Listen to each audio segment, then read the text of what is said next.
Hi, I'm ilabasmati, and today is the Haywain Triptych of Hieronimus Bosch. Um, I'm not sure which one is the date. At the end of the 15th, at the beginning of the 16th century. Well, of course, I'm going to explain.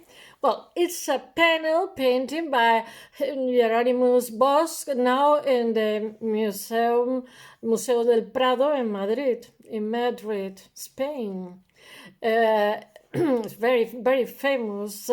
Is a date. Felipe II have the better collection in the world of the Hieronymus Bosch. Well, a date is of around 1516, I'm sure, at the beginning of the 16th century, has been established by means of the drug knowledge. It's a very complicated word. Research. Well, the central panel, Saint Hieronymus Bosch. Where is Hieronymus Bosch? The central panel.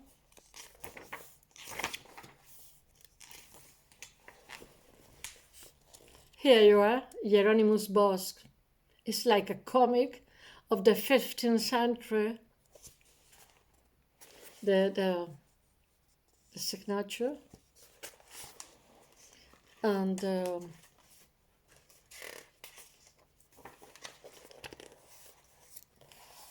another piece of cake is allegorical. Here you are.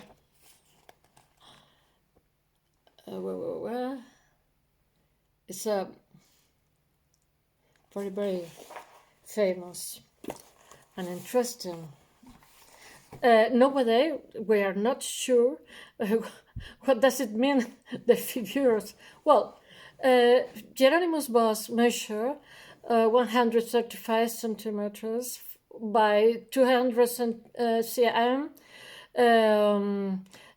53 in by 79 in on the wings measure, 114 cm by 66 cm.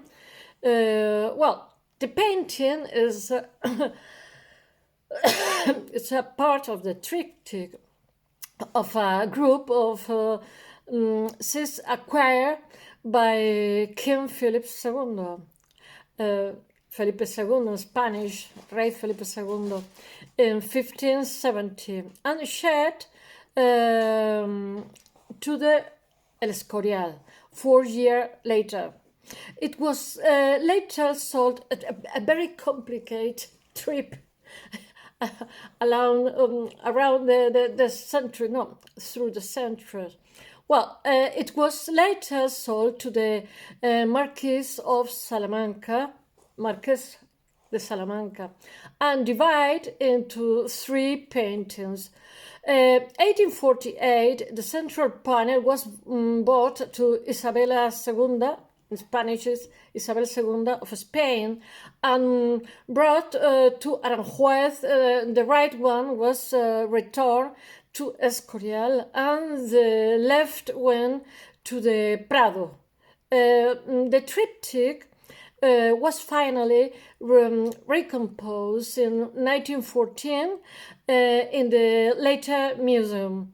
A copy exists at the Escorial, but nobody knows exactly which one was the painter, because it's similar. Well, the exterior of the shutter, like most contemporary Netherlandish triptych, well, also painted, although in this case Bosch used full colors instead of the usual grisel. Well, before you open the triptych, there is another image, not in grizzle, it's in color. It's a man who is sailing everywhere and is allegorical about the life. When closed, they form a single scene depicting warfare. Well, around him is a series of miniatures, including the robbery of the another warfare and hate men. This is a hate man. Well, the men use a stick to repel dogs, according to the most recent interpretation. The interpretation nobody knows. This figure may represent the men who follow his road in spite of the temptation of such a last, perhaps symbolized by the two dancing shepherds and the evil act occurring around him. Well, the Haywain Triptych follows a similar narrative to the Garden Eden, the light. Well, the left panel show good given for the Eve. Unlike the garden thought, a narrative sequence flows through the panels in different scenes. At the top of Rebel, angels are cast out of heaven, while God sits his throne. The angel turned into insects and they break through the clouds. Well, below this, God created Eve from the ribs of well, of the ribs of Adam. Next, Adam and Eve. It's like a history that continue and the next and continue and the next and the hell. Next, Adam and Eve is a comic. Find the serpent and the tree. Well, the serpent, the snake, offer them an apple. Finally, at the lowest part of the panel, the angel forces the two out of the Garden of Eden. Well, Adam speaks with the angel. Eve, in the melancholic pose, look ahead to the right. The central panel, for me the most interesting, featured a large wagon of high surrounded by a multitude of full engaged in a variety of scenes quite apart from the scenes of lust which dominate the garden of the earthly delight.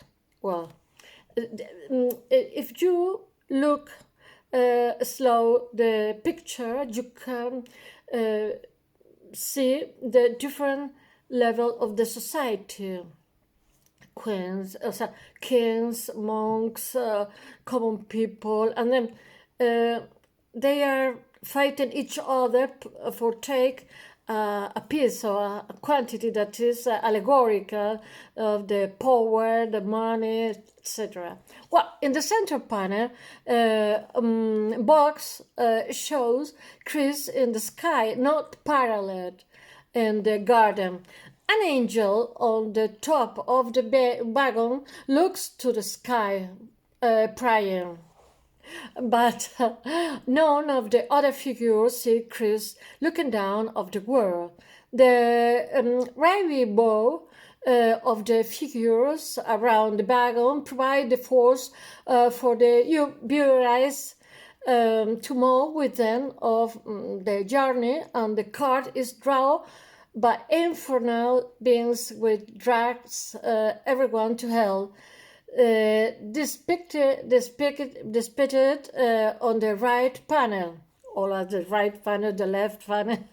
Well, in the blog, I'm not going to put this text. I'm going to put the Prado, the explanation of the Prado that is more interesting, but is for to talk more or less, to speak, to explain 1 hour or more, and then it's easy to read. This is shorter than the other. Well, there is for the speech. Well, the forward kinetic motion of the participant moves the verbs from present day is seen into an anecdotal torture in the realm of hell. Inferno de Dante. The prostration of the left side of this panel bent back into the middle group, but the right side figure continued in a straight line with the wagon, more evident progress into damnation. Bosch's palette was rather limited with pigment, well, the pigment or the real painter, including azurite, leaden yellow, vermilion, and ochres. Well, that's all. Thanks so much for paying attention for all. Well, see you until tomorrow. Bye.